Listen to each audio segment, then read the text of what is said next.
Welcome back, ladies and gentlemen, to George Croft's American Music Show. Today, we are diving into the life and career of Clarence White, and it's one of my favorites, so stick around.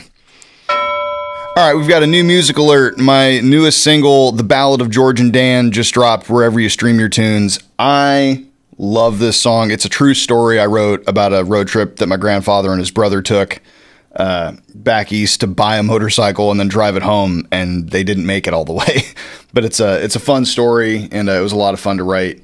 And big thanks to Will Mitchell and David West and everybody that helped put the music together for this thing. I really appreciate it, and I'm really happy with how it turned out. So please go check it out. That's The Ballad of George and Dan.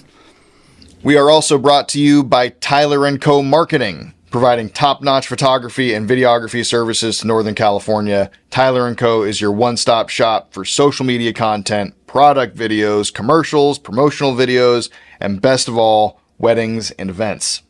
I dare you to take a quick scroll down their Instagram page at Tyler&Co_marketing and tell me it doesn't look like a Hollywood production. If you want people to ask you who the executive producer of your wedding was, call Tyler & Co. If you want it to look like you got paid just to be in your wedding photos, call Tyler & Co. If you want the video of your first dance to look like it qualified you for the Screen Actors Guild, call Tyler & Co. And best of all, your future father-in-law is going to forgive you for everything, when he finds out how much money you're saving him on this wedding by using Tyler & Co. Marketing to capture your big day. So visit tylerandcofilms.com for all your photography needs. That's tylerandcofilms.com.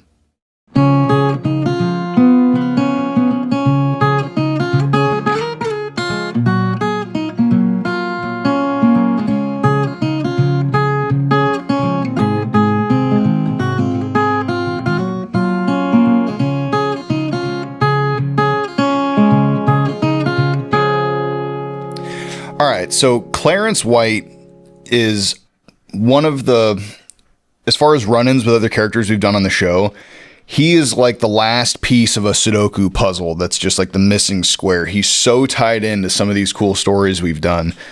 And some of them, it's almost kind of hard to keep track of, actually, because we're back into the story of how the Byrds got started and kind of band members coming and going out of there. And but anyway, Clarence White is a big part of that story. And so he's born in 1944 in Lewiston, Maine. And he's born to like a really musical family. Similar to Chad Atkins, he starts off playing ukulele when he's a little kid. And, eventually gets a guitar, and kind of the family starts doing the family band thing with his brother and his, I think two of his brothers and his sister, I think. And they start, performing at local gigs and doing, they get a little bit of radio time and things like that. But it's pretty clear to everybody really early on that Clarence White is an absolute prodigy when it comes to guitar. Like he takes to it at a really young age, and he's kind of trailblazing technique wise really early. And he gets, he gets a big name in the bluegrass scene, and that's kind of where he gets his first wave of notoriety. Is he's a killer bluegrass acoustic player. And so because we kind of have a lot to cover here, I can't be as granular on his timeline as I want to be for this episode, but so after high school, his family moves to California. I think they were following relatives or something at the time. And the family band keeps on doing their thing. They were called they started off being called the Little Country Boys, and then as they got older, it just became the Country Boys. And then eventually, I think it was 1962, they renamed the band to the Kentucky Colonels. And you got to remember, this is just a family band, from Lewiston. And like I said, they build an audience pretty quick.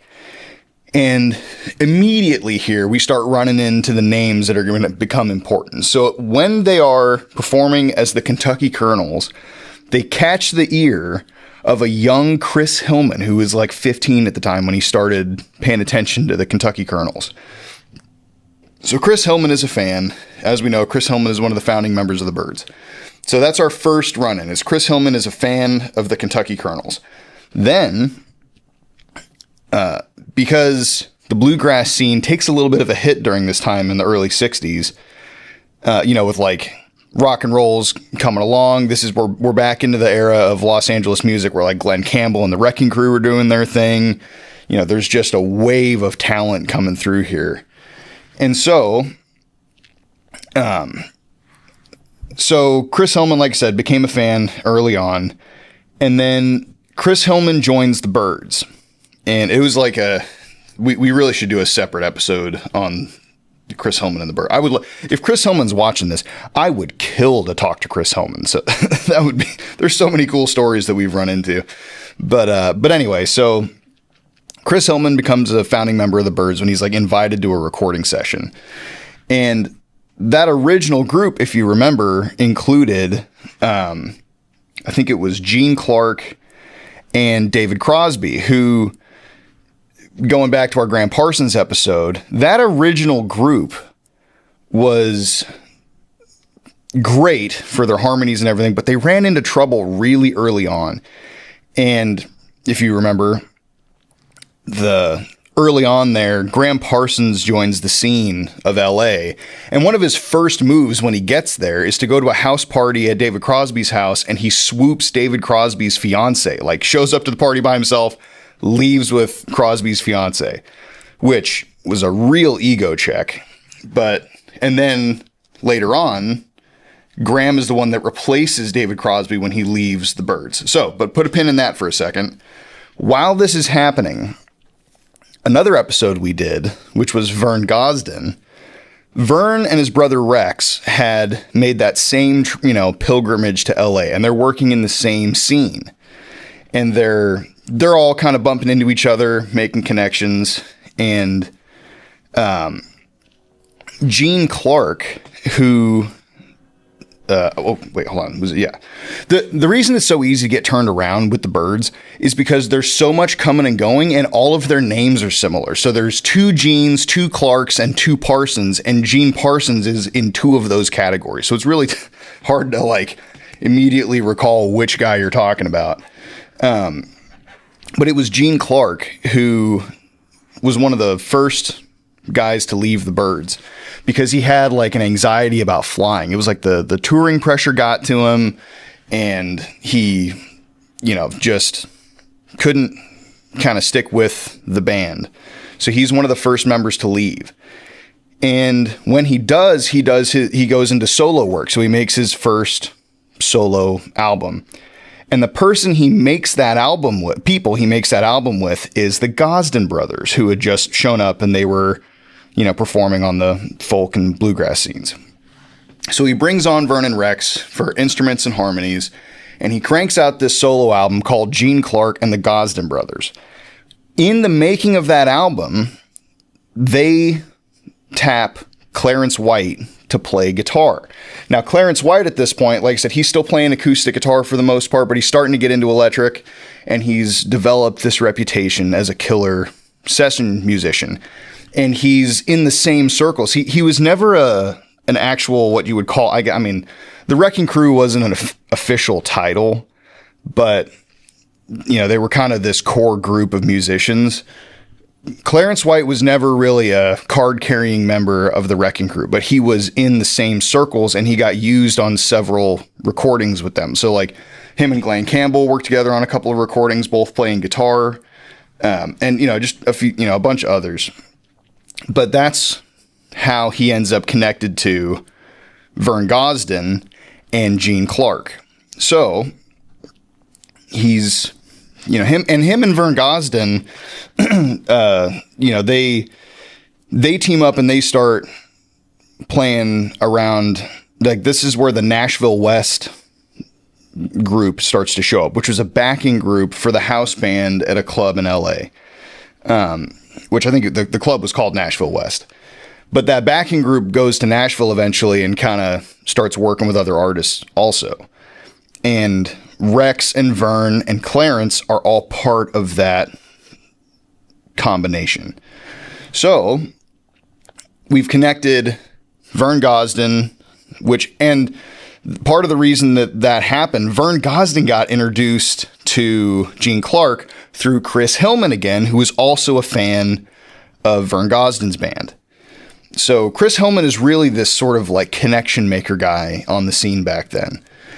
And anyway, so put a pin in that for a second. Clarence White and the Gosdin brothers are doing the Nashville West thing.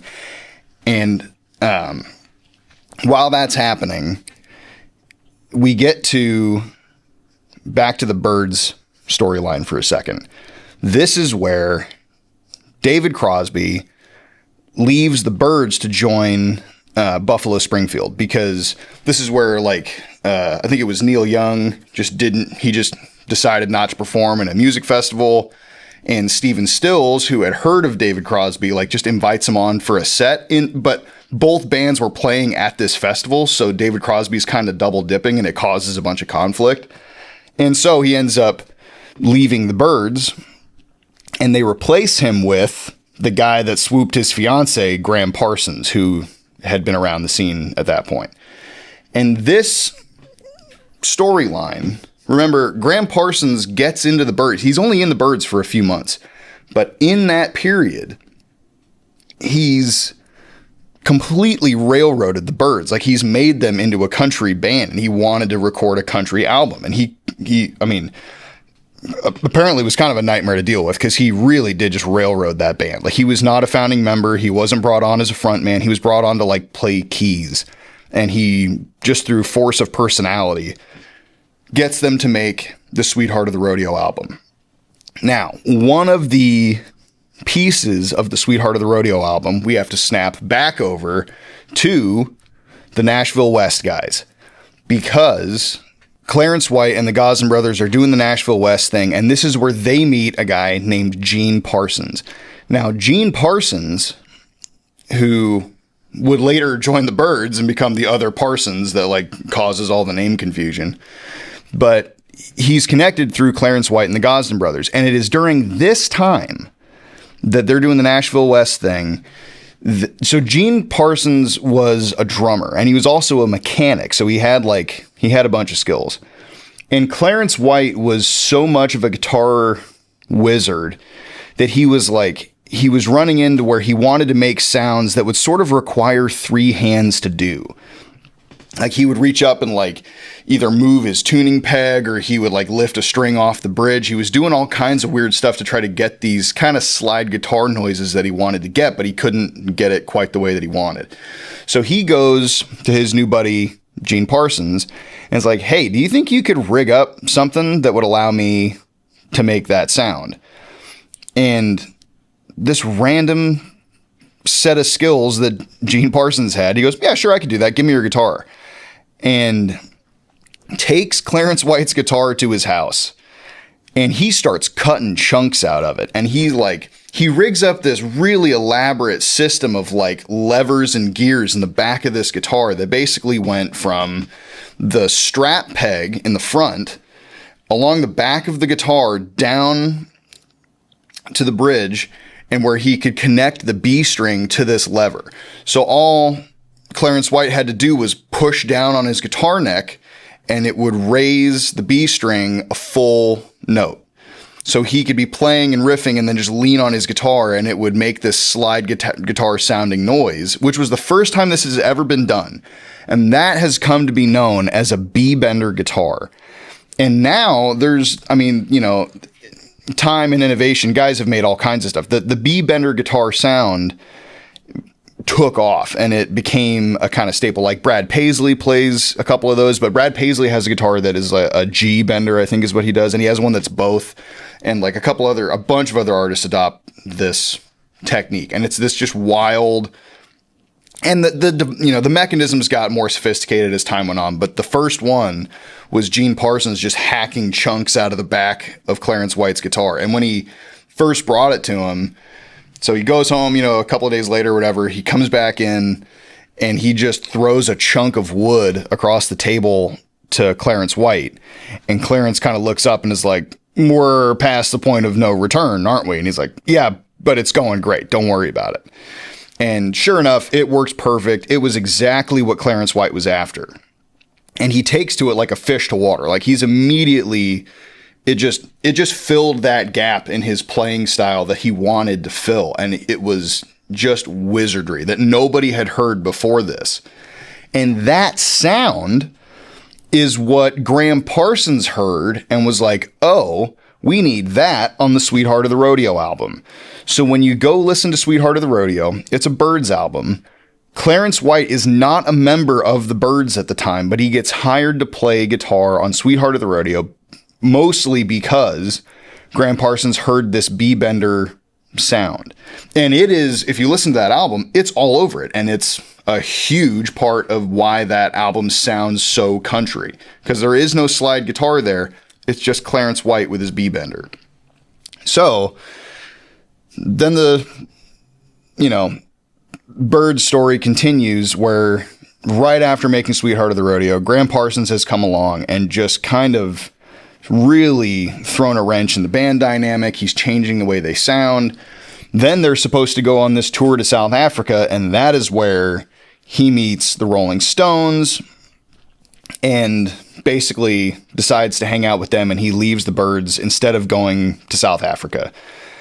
There are a couple of different opinions on why he did that. Some people will tell you that he just wanted to hang out with the Rolling Stones, and other people will say that it's because he found out that they were going to be playing segregated shows in South Africa, and he was just not willing to do that. So he just leaves the band mid-tour. They're already in the UK, and the Byrds are forced to kind of like they threw one of the roadies in as a keyboard player, and they kind of just try to finish out the tour, and it goes disastrously. But the person that they replace Graham Parsons with when he leaves the Byrds is Clarence White, who they had met because of his work on the Sweetheart of the Rodeo album through the connections of Gene Clark and Chris Hillman. So it's all this wave of guys that are all connected, and they're all friends, and they're all ending up in the same places at the same times. So Clarence White ends up as a member of the Byrds. And that goes pretty well for a while. Let me pull down my timeline here, because that happened. So it was 1968, I think, that happened when Graham leaves the Byrds. It might have been, it might have been a little bit later than that. 1968 is when he replaces Graham Parsons. Then Gene Parsons, the guy who helped him invent the B-bender, because they met with the Nashville West guys, like I said, he was a drummer and a mechanic. So when the Byrds lose their drummer, Clarence White, who has just recently joined the band, brings in Gene Parsons to replace him, like at Clarence's suggestion, basically. And then soon thereafter, this is where you get Chris Hillman leaves the Byrds, like right after this happens. And this is where he goes and starts the Flying Burrito Brothers with Graham Parsons. So he leaves the scene, and now the Byrds consist of Roger McGuinn, and then, like I said, Clarence White, Gene Parsons. I think John York replaced Hillman on the bass. And but anyway, so then the Byrds sort of coalesce around that, and that from 68 to I think 72, 73. 1973 is when the Byrds disband, because, well, they don't really disband. Roger McGuinn gets the chance to get the original band back together with David Crosby and Chris Hillman, who had been doing the Flying Burrito Brothers thing with Graham Parsons. And if you remember, by this time, Graham Parsons had started doing his own solo albums. He had done one, and he was working on the second one. And this is where he discovers Emmylou Harris, and this is all, like I said, we covered that in the Graham Parsons episode. But so Chris Hillman leaves the Byrds after Clarence White had just shown up to go be in the Flying Burrito Brothers with Graham Parsons. Then, and they maintain, even after the Flying Burrito Brothers break up, Hillman remains, in the scene as a friend. And then Hillman ends up back with the Byrds when McGuinn realizes that David Crosby is available. And so he basically just shuts the band off and restarts it with the original 5 founding members, which I have to imagine, I don't know what the dynamic was there to be somebody like Clarence White, who is just this kind of quiet. He was never a flashy guy. He never got really heavy into the drugs and alcohol like the rest of the guys did. Guys like Hillman and Parsons and Graham Parsons and all these guys, they're doing so, they're getting wheeled off of airplanes because they're too drugged up to walk. Drugs are flying in this scene at the time. But Clarence White seems to have sidestepped most of that.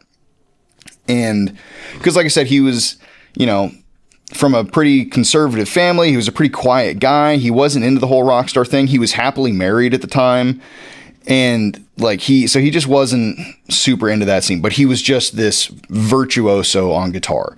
So to be that guy, and for McGuinn to then say, we're done, band's over, I'm getting the 5 original guys back together through no fault of the current band members. That must have been a really weird time to navigate for those band members that are getting the boot for pretty much no reason other than, Roger McGuinn just decided he wanted to get the old band back together. So that's in 1973. Now, by this time, Clarence White has decided that he's going to go back to bluegrass and he wants to get his old family band back together. The Kentucky Colonels, which, there had been enough fans through the years. That was an option that they had. And he'd been on this roller coaster of a ride through, the Nashville West scene and then being with the Byrds, and he'd made all these friends in the industry, but he's kind of burned out. The Byrds kicked the band members out that were there. And so he gets the old family band back together, and I think they had booked a tour, and they were playing local clubs to get ready to go on the road. And by all accounts, it was going great. This was he had come into his own. He was back playing bluegrass, and he was better than he had ever been. His family life was intact. He was, things were just looking up for Clarence White. And this is where the just sick irony of the music history that we've covered strikes again, where this guy who hadn't done anything wrong, he wasn't being self-destructive, he, at the end of a gig goes great, they're out behind the club, loading gear into the back of their van or station wagon or whatever it was. And a drunk driver comes flying around the corner and nails Clarence White and his brother. And his brother survives, but Clarence does not. He's in a coma immediately, and he dies either the next day or a couple days later.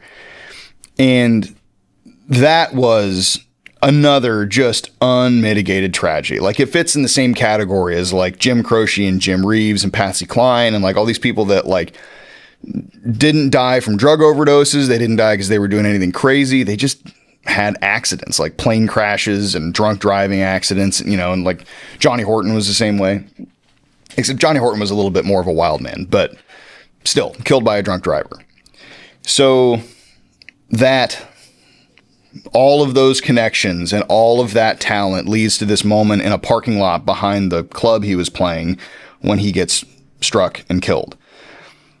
Now, the impact of that, figuratively, is what leads to all these other cool connections from Clarence White's legacy. The biggest impact is what we talked about before. This is what leads to the crazy story of Graham Parsons, because it is at Clarence's funeral after he's killed. It's at his funeral that Graham Parsons turns to his road manager and is like, don't ever let them do this to me. And that's where you get the crazy story of Phil Kaufman stealing Graham's body and setting him on fire out in the desert because he wanted to be cremated, and he kind of just botches the job.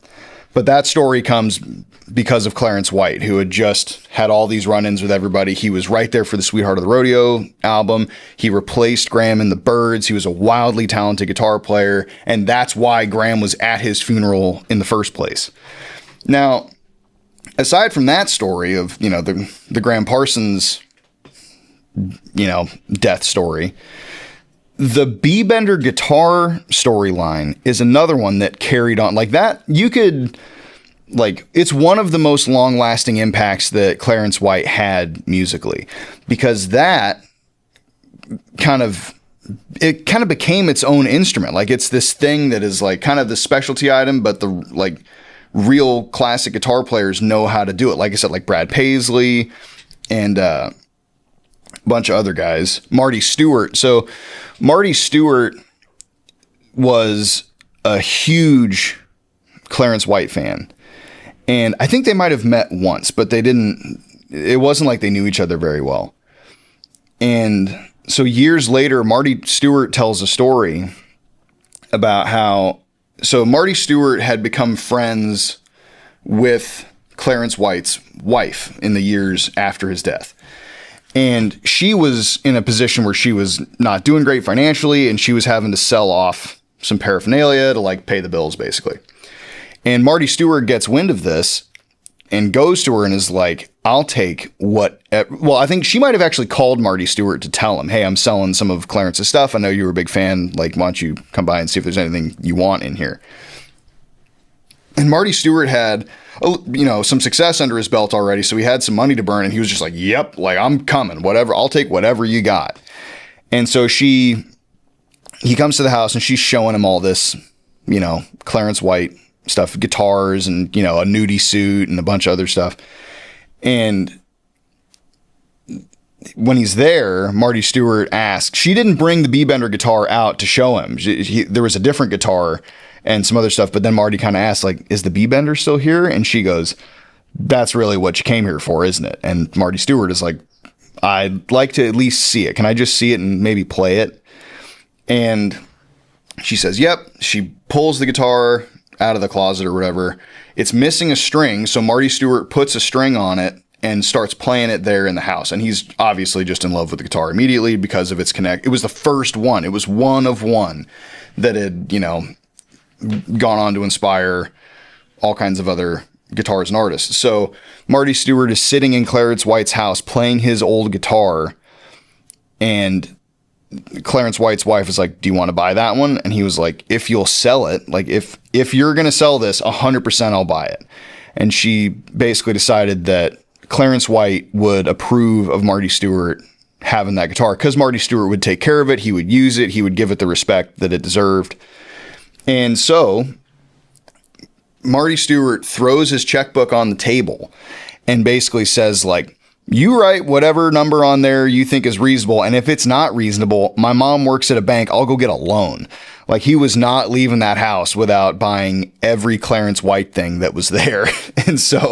And I think she wrote down $1,400 on his check, which he was prepared to pay way more than that. He was, like I said, he's ready to go down to the bank and get a loan if it was, going to be astronomical.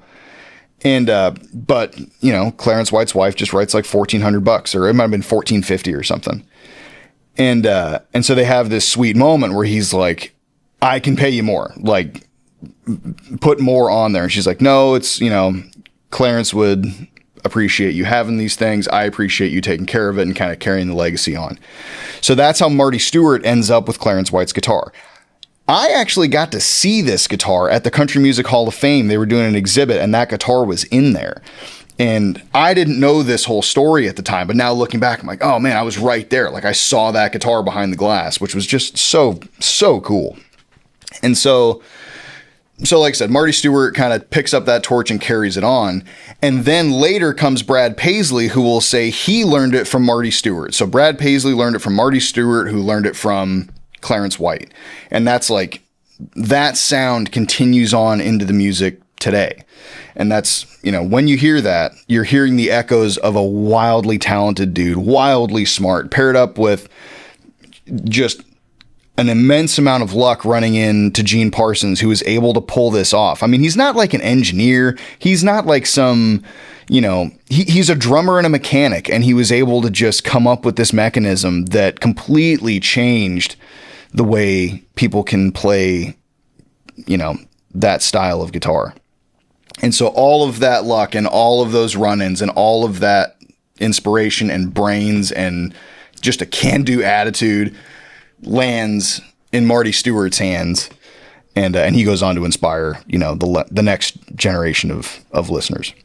So just a cool, like I said, Clarence White, I don't feel like gets the credit that he deserves for, the impact that he had. That whole pocket of characters is like the more episodes we've done, the more you realize there was something really special going on in LA at that time around these guys. And kind of, like I said, Chris Hillman especially. Like, Chris Hillman had the connections that Chris Hillman makes. Like, so he's kind of part of the connection with Clarence White. He's part of the connection with Vern Gosdin, who connected, he's the part of the piece that connects Vern Gosdin and Clarence White.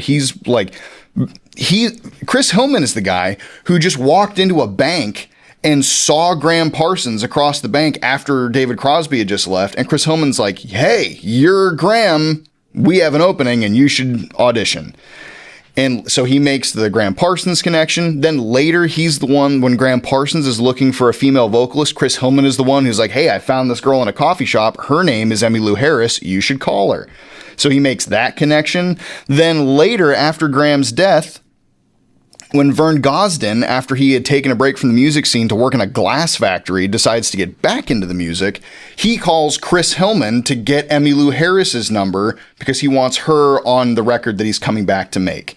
So, like, Chris Hillman's fingerprints are all over this entire scene and all these connections. And but like I said, I mean, and then obviously Clarence White, and